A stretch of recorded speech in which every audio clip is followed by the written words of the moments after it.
another thriller, 3 out of 3. And how do you reflect on taking a 2-1 series lead today? Yeah, it's obviously nice to be on the winning side of a tight one like that, and we seem to keep going to the last over every game, and so I suppose it's providing entertaining cricket for people to watch, but it's not great for the old heart rate. Yeah, definitely. Pretty spin-heavy win today. Obviously 10 overs of spin from us, and obviously them opening the bowling with the spin. You talk us through kind of how that played out and what it was like out there?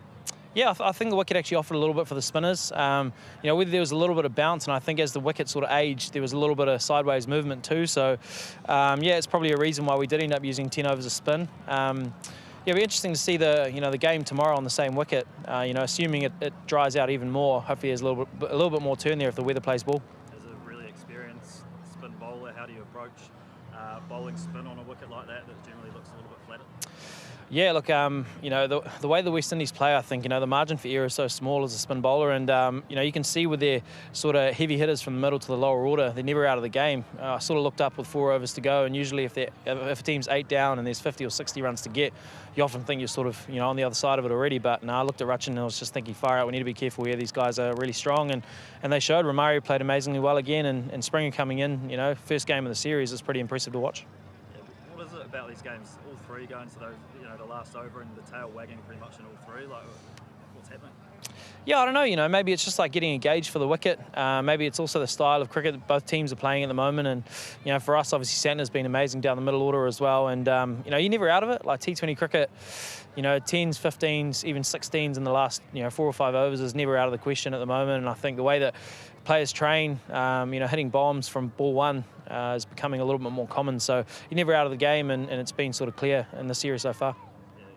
You've spent a bit of time out of the group, coming back into the group for this series. What have you been working on in the 4 trophy, where you've been able to bowl longer spells that then come back into T20 with the 4 overs? Yeah, totally right. Just like grooving stock balls over a period of time. And, I suppose as a spin bowler in New Zealand, you often don't get like a run of games a lot of the time. And so having those run of games, it's been quite good just to be out there in the middle, get, time on your feet, bowling your stock ball over and over again sort of helps. But, yeah, T20 cricket's so different. And tomorrow's going to be a completely different day. So you need to rock up and have, the tools that you need for the day. And they might be completely different day on day. So it's just being adaptable again. And hopefully we can do that again tomorrow as well. You're our most capped T20 cricketer. You're now our all-time third highest T20 wicket taker in the world. Do those kind of stats and milestones kind of mean much to you? And sort of how do they, give you that momentum moving forward? Oh, I suppose, when you hear those sort of things, you just think of the longevity. Like, it's being a spin bowler in New Zealand, there's not really a lot to work with most of the time. So, you can sort of hang your head and be pretty proud at that. But being from Papatoetoe and being the, third highest wicket taker of all time T20I is pretty cool. So shout out to Papatoetoe. Just a note on Kyle Jamieson, back-to-back matches where he's had to bowl that final over under a lot of pressure. Just a word on him. Yeah, look, I think they've been phenomenal at the end, and I think Jacob Duffy as well. You can't sort of go unnoticed at how tough, bowling in the death in T20 generally is, but especially against, the hitters that West Indies have got. They've been phenomenal.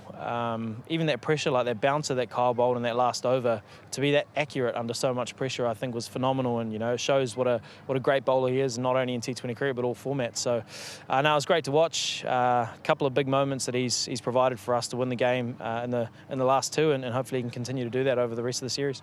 You've had 3 nail biters that have gone down to the wire. How valuable are those experiences going to be? Obviously in a T20 World Cup year, heading into pressure moments that we're likely to get in those competitions. Yes, right, just reacting in those pressure moments. And I think, it's been a variety of different guys stepping up at different times. I think Devon was phenomenal with the bat today as well, on a wicket that we didn't quite know what was going to do. Like, it looked pretty flat, but maybe there was a little bit of hold and sideways movement, and I thought he managed that really well. And it's nice to see guys, getting out there and getting in the middle and showing their skills off. And so hopefully that confidence can lead into a World Cup T20 year. But, being in those pressure moments is invaluable. And at the highest level, it's something that you can always take some learnings from. And just finally, how good is it to play in front of a big packed house on a beautiful day here in Nelson? Yeah, it's awesome, mate. Like, it's one of those crowds. I think, we don't play a whole lot of cricket in Nelson. So, we said something up there. It's like they starve for cricket here. They love it. So when they do come out, it's a great vibe. The weather's obviously phenomenal here. It feels like it's December. I don't know about you, but, my forehead's burning when I'm standing here talking to you. So, it's nice to see the sun, and hopefully we can get on the beach later.